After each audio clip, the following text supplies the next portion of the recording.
Dude, there is so much history laying down here on the seafloor of Lake Huron. We're at Sanilac Shores Underwater Preserve, where there are hundreds of shipwrecks out here in Lake Huron, with many of them being in the preserve itself. And today we got a pretty special treat by diving a mystery wreck out there.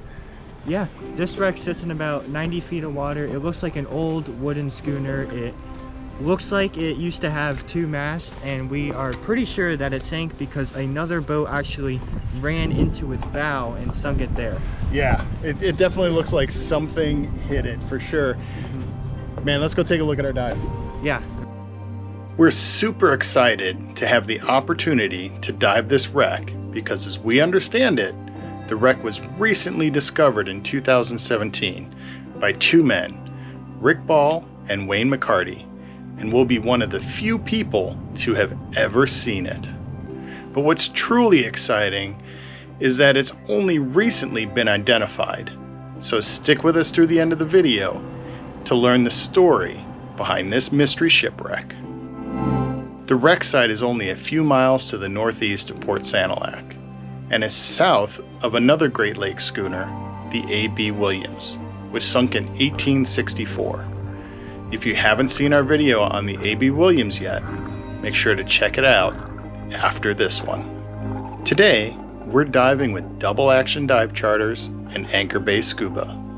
And with the wreck site sitting in 90 feet or 27 meters of water, Evan signals that he'd like me to lead the long descent down. This is my favorite part of the dive, watching the feet tick by on my dive computer and waiting to see the first signs of the wreck come into view.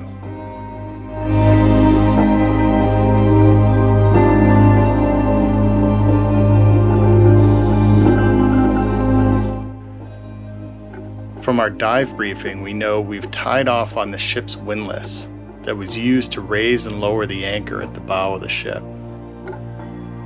The wreck is clearly laying in pieces, and it's obvious that something catastrophic has happened, as the entire port side of the ship looks like it's been filleted open. At 85 feet, or 26 meters, we only have about 24 minutes that we can spend at this depth. So we begin our survey of the wreck site by checking out the anchor, which is still secured by its chain to the bow of the ship.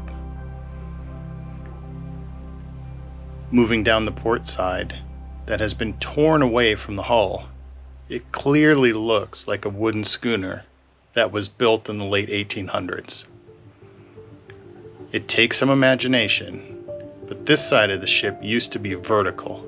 The top rail is currently laying directly under Evan, and he's passing some of the ship's knees, which are the pieces of wood pointing upward that used to support the wooden deck.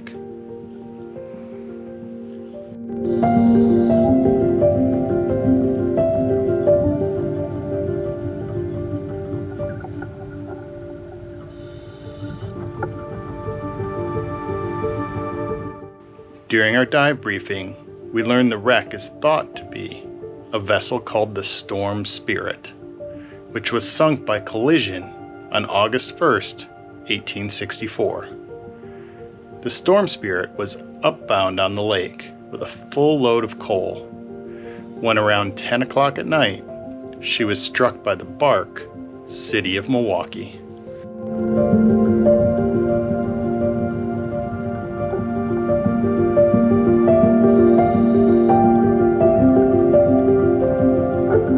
We've moved over the main part of the ship and can clearly see one of the capstan, which is a vertical winch that was used to raise the sails. It's sitting directly in front of the large centerboard that could be raised to allow the ship to navigate in shallow water.